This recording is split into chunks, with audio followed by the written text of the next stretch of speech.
tarde a todos.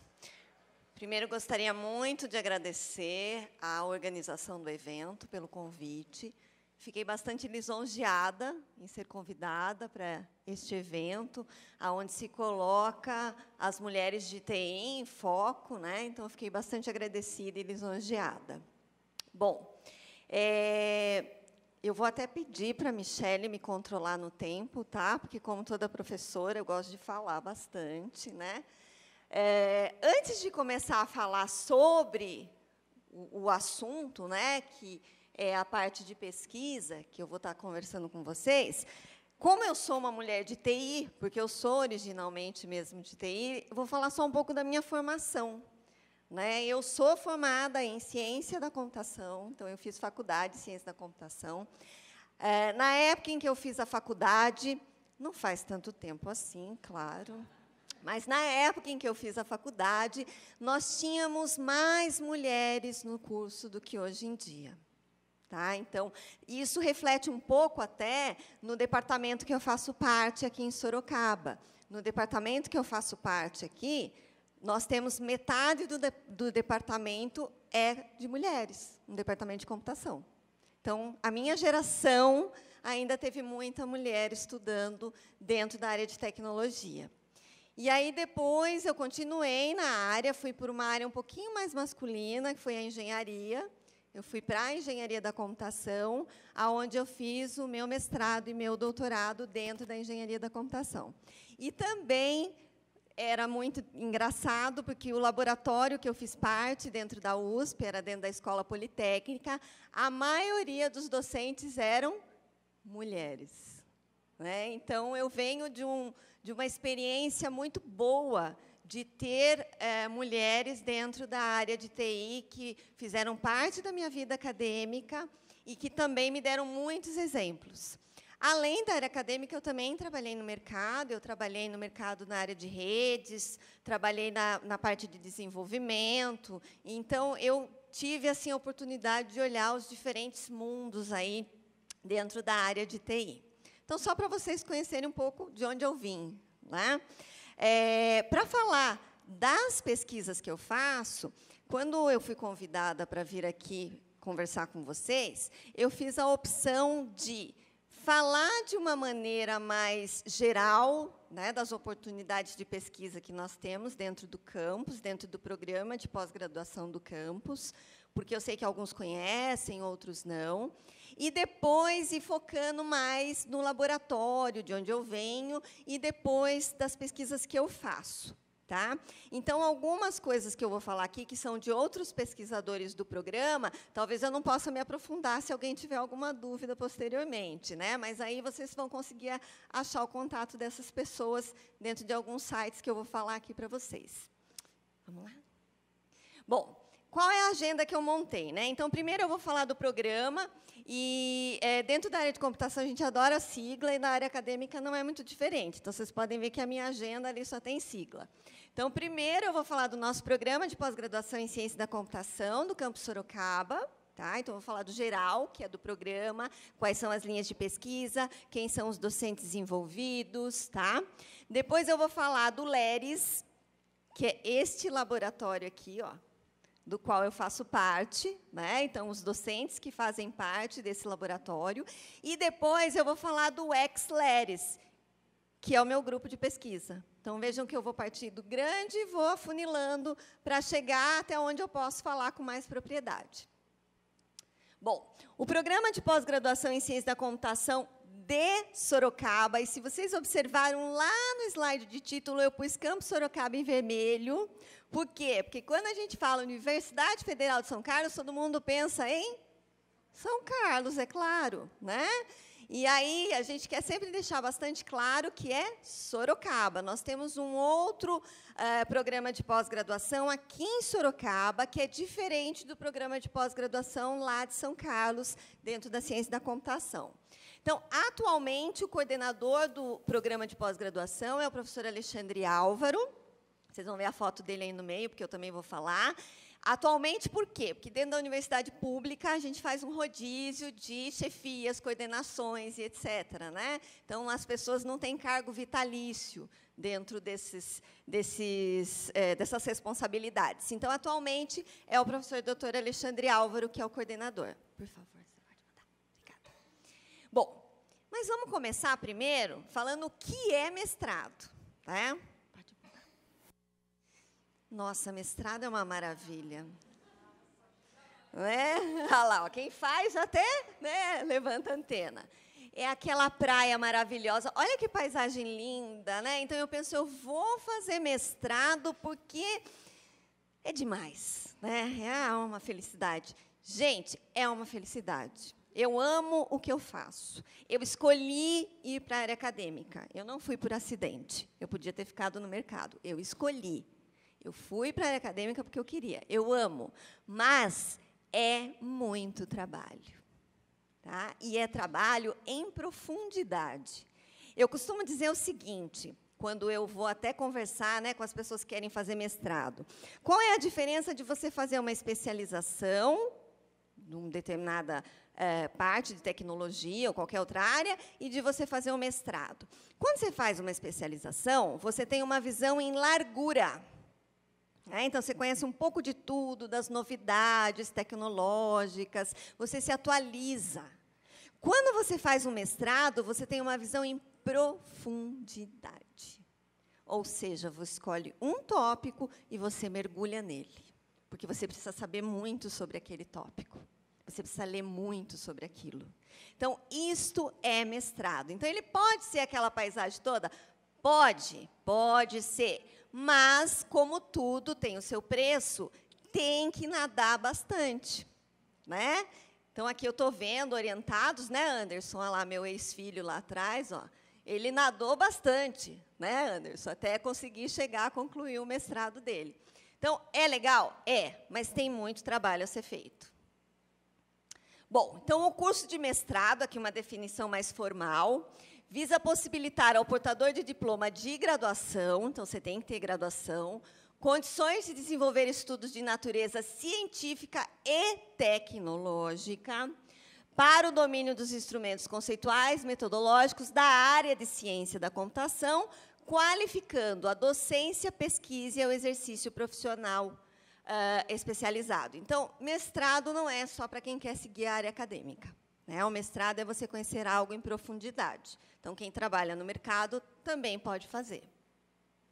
Então, eu posso fazer? Pode. Você tem que ter graduação em cursos correlatos. Aí você vai falar assim, bom, mas eu fiz pedagogia.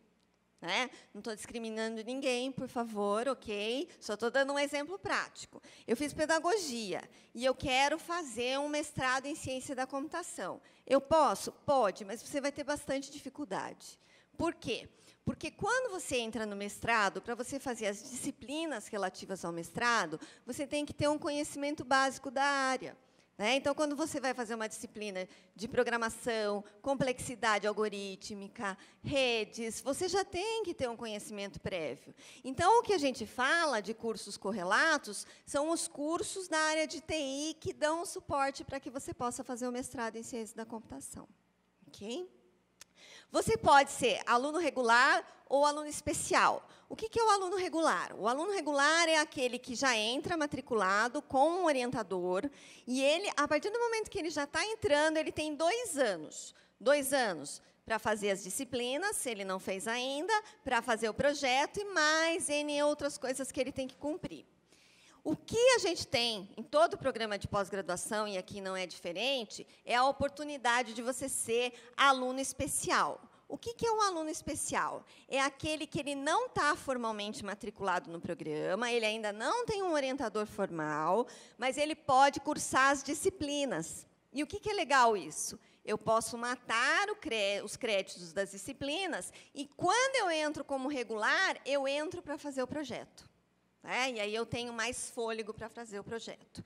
A única coisa que a gente tem é que você só pode validar as suas disciplinas como aluno especial em 3 anos. Então, não é ad infinito. Eu não posso fazer agora e querer validar daqui 10 anos. Então, você tem aí 3 anos para cumprir os créditos e validar. Então, quanto tempo leva? Pode mudar. Depois que você virou aluno regular, você tem 2 anos. E é aquilo que eu falei, para fazer as disciplinas, o projeto e defender. As disciplinas, se você já fez como aluno especial, você vai pedir a validação dessas disciplinas e você fica com o tempo para fazer os outros requisitos.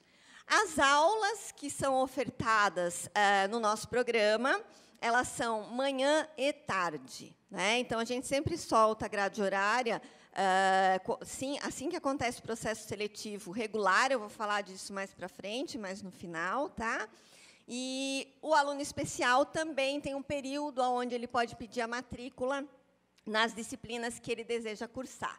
O que a gente aconselha também é o seguinte, se você vai entrar agora como aluno especial, o ideal é você fazer uma disciplina primeiro, até para você pegar o jeito, né, de como é, e depois você vai fazendo 2, de acordo com o tempo que você tiver disponível, ok?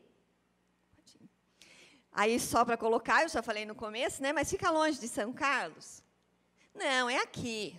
Tá? Então, aqui é o nosso campus. Vocês vão encontrar o nosso campus indo pela João Leme, né? Aquela estrada que está duplicando, que vai lá para Piedade, Salto de Pirapora e etc. Essas fotos são antigas, já mudou bastante. Hoje nós temos mais prédios, né, lá. Inclusive, nós estamos finalizando mais 3 prédios, sendo que um deles vai ser para o nosso centro. Eu faço parte de um centro que é onde tem vários departamentos, né, afins, e nesse centro, na parte de baixo, nós vamos ter salas exclusivas para pós-graduação, dos cursos que pertencem a esse centro. Então, nós estamos aí aumentando o nosso espaço. Bom, aí entramos no que podemos trabalhar. Então, é assim, todo o programa de pós-graduação, ele é composto por o que nós chamamos de linhas de pesquisa, tá? As linhas de pesquisa, elas procuram agregar os docentes pesquisadores que têm afinidades em comum. Como nós somos um grupo muito pequeno, hoje nós somos 11 professores dentro do curso de mestrado, é pouco para atender a demanda que precisa, nós temos linhas muito heterogêneas. Então, a gente vai perceber que, em algumas linhas, tem um professor que trabalha com uma área só, né, dentro daquela linha. Por quê? Porque nós somos muito poucos docentes. Para vocês terem uma ideia, São Carlos, no mestrado dele, ele tem em torno de 30 docentes. Né? Então, é um número aí bem diferente. É lógico, eles são mais antigos, né? Tem mais aí tempo de mestrado, mas nós temos um número muito reduzido ainda. Bom, a primeira linha de pesquisa que eu vou falar é a linha de teoria aplicada à computação. Dentro da área de teoria aplicada da computação, nós temos hoje 3 docentes, que é o professor, vou pegar sempre da esquerda para a direita, tá? Professor José Guimarães, a professora Cândida Nunes e o professor Murilo, ok? Para vocês verem o que eu estou falando, né, da diversidade que a gente tem, então, por exemplo, quando a gente fala de análise de algoritmos, compiladores, nós estamos falando do professor José Guimarães, tá? Linguagens de programação, é o professor José Guimarães.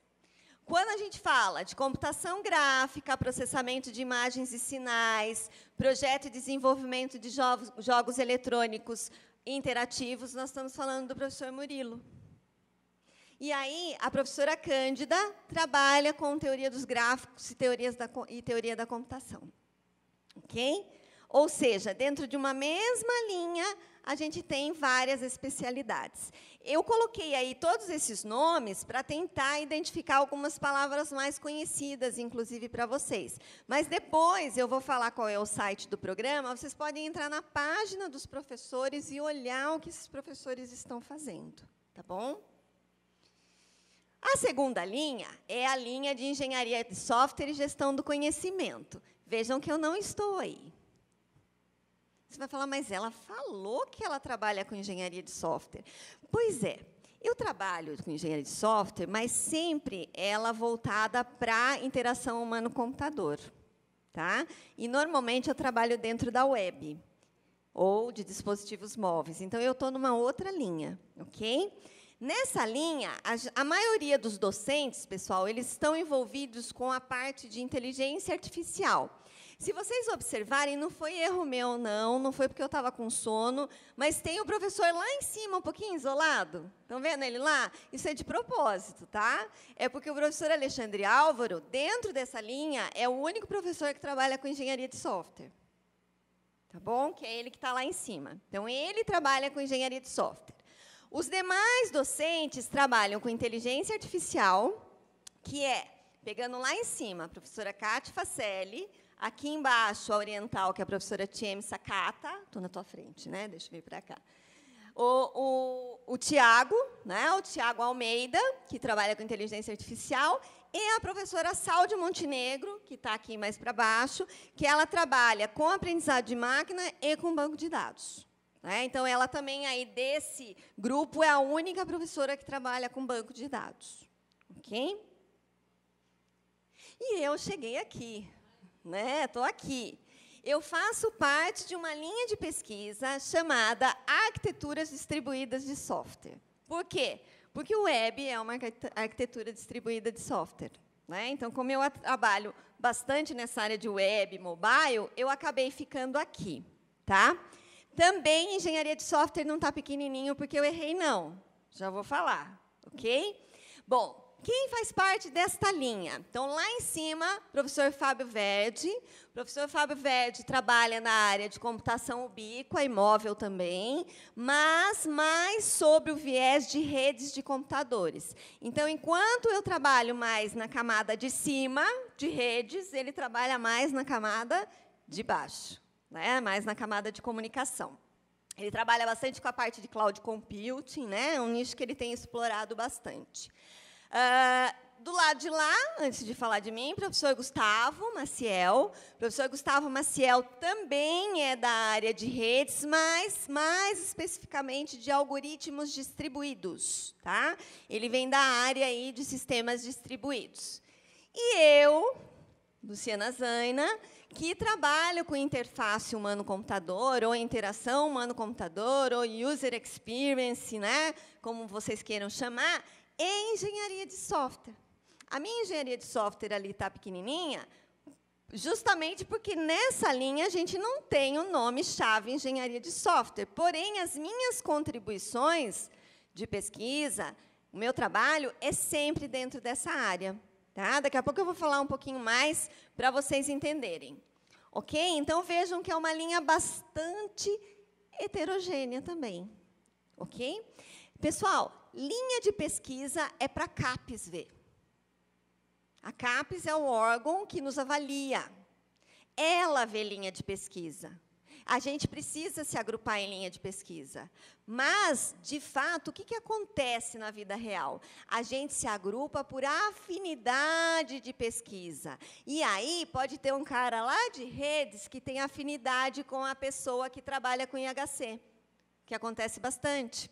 Né? E a gente já vai ver por que nós formamos esse laboratório que eu chamei de LERES aí.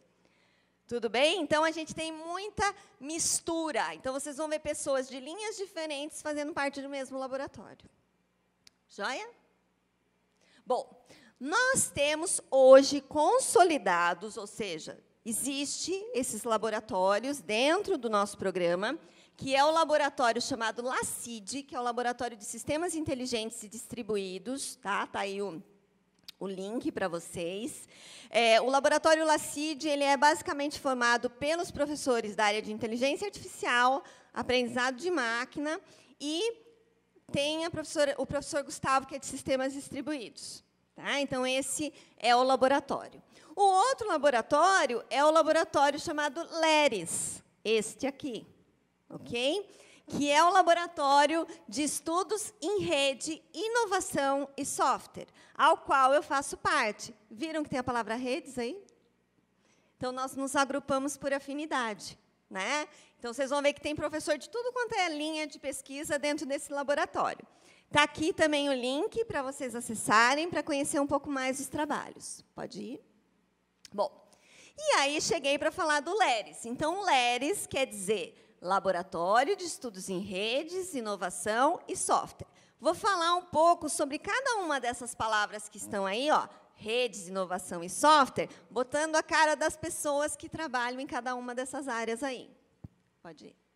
Bom, na parte de sistemas distribuídos, né, e redes, a gente tem trabalhando, então, pegando a palavra redes, o professor Fábio Verde e a professora Ieda. A professora Ieda, ela não é uma professora credenciada no programa, mas ela trabalha junto com o professor Fábio e com a professora Tieme também.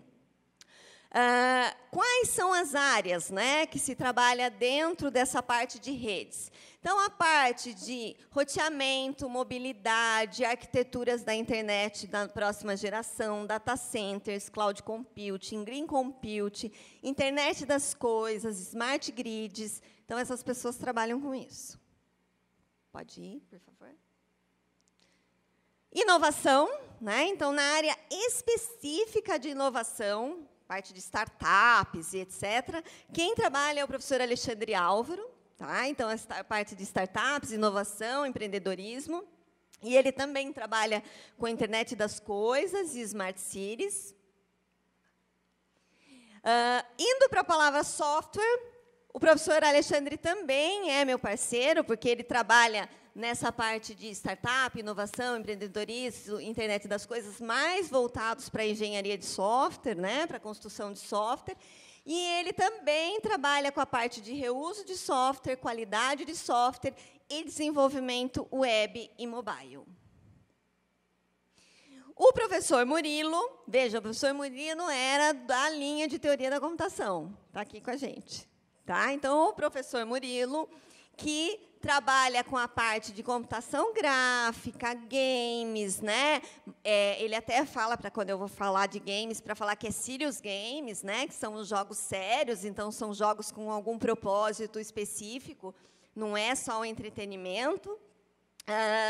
Ele é da área também de acessibilidade e e-learning, então ele tem projetos nessa área voltado para o uso de processamento de imagens, computação gráfica, jogos voltados para acessibilidade e aprendizagem eletrônica, também com reconhecimento de padrões estatísticos, que isso vem da parte de processamento de imagens, né? Então, ele pega sinal e processamento de imagens, a parte de computação gráfica e multimídia, o Serious Game, que, na verdade, é o ambiente onde ele trabalha com todos esses conceitos, e computação forense, que ele também, se eu não me engano, tem aí um orientado nessa área, porque computação forense tem muito a ver com reconhecimento de padrão também. Ok? Então, essas são as áreas que ele trabalha. Pode ir, por favor. E eu? Então, eu sou o software. Eu não sou redes, eu não sou inovação, eu sou software. Muito bem. No que eu trabalho? Então, aqui eu coloquei alguns itens e depois eu vou explodir e falar um pouquinho melhor sobre o que é. Então, eu trabalho com reuso de software, tá? Assim como o professor Alexandre, nós dois trabalhamos com isso. Também trabalho com desenvolvimento web e mobile, então o ambiente que eu tenho trabalhado tem sido esses dois, ok? Tem uma linha que eu atuo, que é na área de métodos ágeis e experiência do usuário.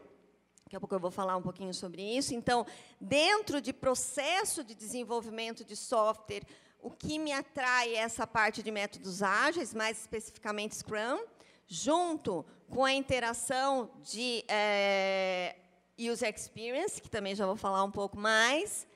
Trabalho com User Experience, desenvolvimento centrado no usuário, que é a interação humano-computador. Acessibilidade, para mim, não é o foco do meu estudo, né? Então, acessibilidade, para mim, é o meio aonde eu consigo desenvolver as minhas contribuições. Então, vou dar um exemplo para vocês. Eu já trabalhei com acessibilidade com criança, né? Então, criança pequena usando dispositivos móveis. Isso é acessibilidade. Então, para mim, é o meio aonde eu trabalho. E e-learning, aprendizado eletrônico, que é uma outra área também que eu tenho atuado. Bom, aí, saindo do LERES, agora eu vou falar de mim, que eu acho que é quando eu tenho mais propriedade para falar. Eu trabalho com experiência do usuário. Gente, experiência do usuário é o mundo. Pode ser muita coisa. Então, eu vou falar um pouco, dentro desse mundo, o que é o meu foco. Porque, lembra, né? Mestrado não é largura, é Profundidade. Então, eu preciso escolher para onde eu quero ir. Eu não posso simplesmente falar que eu trabalho com qualquer coisa dentro da User Experience. Então, eu venho do grupo, que é o UX, de User Experience, LERES. Bom, aí, quando eu ouço a palavra UX, que é User Experience, que é o que a gente costuma falar, será que é a mesma coisa que usabilidade? Então, muita gente se pensa, bom, ela está falando de experiência do usuário. Para mim, experiência do usuário é usabilidade, né? Será que é a mesma coisa? Pode ir. Pensando em software, porque, veja, eu posso ter experiência com o usuário até nesse microfone. Na máquina do café. Para mim, ó, tá vendo? Eu já estou tirando, estou afunilando. Para mim é software, é isso que interessa. Pode ir. O X trata de como o usuário se sente ao usar uma aplicação. Então, o X está relacionado à satisfação que o usuário tem quando ele usa um software. Ok? É quando ele fala, vou usar de novo. Né? Gostei do Google Maps, da nova versão. Vou continuar usando. Tá? Então, isto é a experiência. Imagina vocês estão andando numa estrada, a experiência do usuário não é só o fato dessa estrada ser bem pavimentada, dessa estrada ter um monte de placas informativas. A experiência do usuário é eu gostar de olhar em volta dessa estrada. Eu sinto prazer e eu quero voltar a usar essa estrada. Já a usabilidade, ela está relacionada à facilidade de uso. Né? Então, o quanto é fácil eu usar esse microfone, o quanto eu olho para ele, enxergo, liga e desliga. Né? Eu costumo dizer, por exemplo, de usabilidade, quem já não teve problema com o controle remoto da TV? Eu tive inúmeros. Odeio todos eles. Né? Porque a gente toda vez tem que aprender alguma coisa nova. Então, a usabilidade, na verdade, é o fim, é aquilo que eu quero. Eu gosto sempre de mostrar essa imagem, que ela é os elementos da experiência do usuário. É a roda com os elementos. Então, ó, o usuário está lá no centro. Desenvolvimento centrado no usuário. Lembra que eu falei que eu trabalhava com isso? Muito bem. Por isso é que é o User Experience. Gente, alguém achou usabilidade aí? Acharam usabilidade? Ela é um pedaço da experiência do usuário. É um elemento que eu trabalho dentro da experiência do usuário. Porque eu também preciso trabalhar com a arquitetura da informação. O que é a arquitetura da informação? Como é que eu construo, como é que eu mostro essa informação? Gente, vocês já devem ter visto muito programa, muito site, bonitinho, mas ordinário. Lindo. Mas na hora que você vai usar, horror. Você não consegue nem sair da primeira página. Né? Então, para a experiência do usuário, não depende só eu ser bonito, não depende só da interface do usuário. Eu também preciso saber como mostrar essa informação. E ela já veio me avisar que eu preciso correr, mas eu gosto de falar uma outra coisa. As pessoas acham que IHC e experiência do usuário não mexe com a parte funcional do software. É óbvio que mexe. Você quer ter uma tela bonita, mas que não funciona direito? Você tem que ter funcionalidade. Então, pode olhar lá, ó, funcionalidade também faz parte da experiência do usuário. Ok? Legal? Tem que correr agora. Bom, quais são os temas que eu trabalho? Né? Então, aqui, eu costumo dizer que eu tenho duas grandes áreas, que é a engenharia de software. E aí, quando eu falo engenharia de software, eu não estou pegando ela inteira. Eu posso pegar, por exemplo, o processo. Eu posso pegar a parte de modelagem. Posso pegar desenvolvimento. Posso pegar um pedacinho. Tá? E e-learning, né? O aprendizado eletrônico. Bom, dentro dessas duas grandes áreas, quais são as palavras-chave que eu tenho para mim, que é o que me interessa?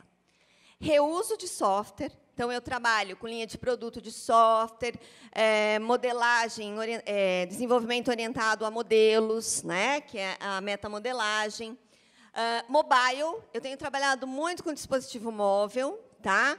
Principalmente a parte de plataforma cruzada. Já vou falar, se der tempo, da plataforma cruzada. Sistemas de recomendação, né? Então, o sistema de recomendação está diretamente ligado à arquitetura. Por exemplo, quem já não foi comprar um livro sobre análise de sistema e ele recomendou outro sobre engenharia de software para você? Né? Então, tem algoritmos que fazem isso. Redes sociais. Para mim, a rede social ela é um meio. Tá? O meu interesse nela é como que ela é usada para aprendizagem ou para qualquer outra coisa.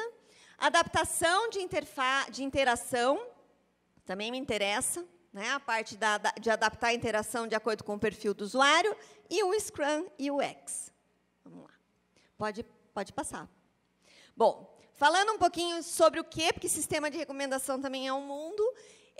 A área de sistema de recomendação, especialmente, eu trabalho com e-learning, que é recomendar objetos de aprendizagem, cenários de aprendizagem, recomendação de tags. Depois, quem quiser saber mais sobre isso, o Anderson pode falar, né, Anderson, que foi o projeto de mestrado dele, foi trabalhar com a parte de recomendação de tags para tagueamento de objetos de aprendizagem. Redes sociais, como eu disse, a rede social, para mim, ela é um meio, tá? Então, o uso de redes sociais para aprendizagem. A parte de social tagging, que é o tagueamento dentro de redes sociais, e também acessibilidade. Então, tem um projeto que um aluno meu já defendeu, que era o uso de redes sociais com a terceira idade em dispositivos móveis, tá? Que tem a ver com a experiência do usuário. E hoje eu tenho um projeto de um aluno que está trabalhando com surdos, uso de redes sociais para o público surdo. Pode ir. Pode ir. Mobile, que também, para mim, é um outro meio, né? Então, e-learning, interação adaptativa. Quem já não abriu um site dentro do seu celular e as letrinhas ficaram todas pequenininhas, difíceis de usar? Então, a gente trabalha com essa parte de adaptação. E plataforma cruzada. Falando rapidamente, o que é uma plataforma cruzada? Para um smartphone, hoje, quando você vai desenvolver um aplicativo, se você for desenvolver um aplicativo nativo, você desenvolve para Android, para iOS, para Windows Phone, né? E imagina, você quer mudar esse aplicativo, você vai lá e desenvolve para todo mundo de novo. Plataforma cruzada são os ambientes que permitem que eu desenvolva para mobile usando HTML5, CSS, JavaScript, e aí esse código é empacotado dentro da arquitetura que eu quero usar. Android, iOS e assim por diante. Então, o meu interesse na plataforma cruzada é a parte de experiência do usuário, porque, na hora que você empacota, ele perde algumas coisas em termos de benefícios da experiência do usuário. Pode ir. Reuso de software, eu já tinha falado, né? Eu trabalho com linha de produto de software e desenvolvimento orientado a modelos. Não vai dar tempo de eu explicar o que é isso, né? Para vocês. Pode ir. E, na área de engenharia de software, que é processo mesmo, o meu maior interesse é Scrum e UX. Então, processo de desenvolvimento de software e a inserção de User Experience dentro do Scrum, que não é algo simples, porque o Scrum é totalmente voltado ao aspecto de desenvolvimento funcional. Tá? Então, também tenho trabalhado dentro dessa linha. Bom, caso vocês queiram conhecer um pouco mais da minha vida acadêmica, está aqui o meu site, tá? Então, vocês podem ficar à vontade e entrar. Também estou no LinkedIn, normalmente tem aqui, tem lá, toda a minha vida acadêmica. Então, aí vocês vão encontrar, por exemplo, meus projetos de pesquisa, minhas publicações, os cursos que eu ministro, né? Então, aí vocês podem conhecer um pouco mais. Pode ir, por favor. Conheçam o LERES também. Então, aqui é o site do nosso laboratório. E aí vocês têm a oportunidade de conhecer os outros projetos de pesquisa e os outros professores. Então, ali tem o link de todo mundo. Tá? Então, podem também entrar lá. E, por último, falando do mestrado. Então, esse é o site do nosso programa. Nós estamos com inscrições abertas para alunos regulares, para que vão ingressar no segundo semestre, já estão abertas, ok? Para você conhecer, basta você entrar lá no site e lá tem o edital. Logo na página que você abre, já tem o edital de seleção. Aqueles que querem ser alunos especiais, começar a fazer as disciplinas, normalmente a abertura das inscrições para aluno especial, ela é logo depois que sai o resultado do aluno regular. Então, quando sai o resultado do aluno regular, aí abre as inscrições para você fazer disciplina como aluno especial. Também no site vocês conseguem todas essas informações, por favor.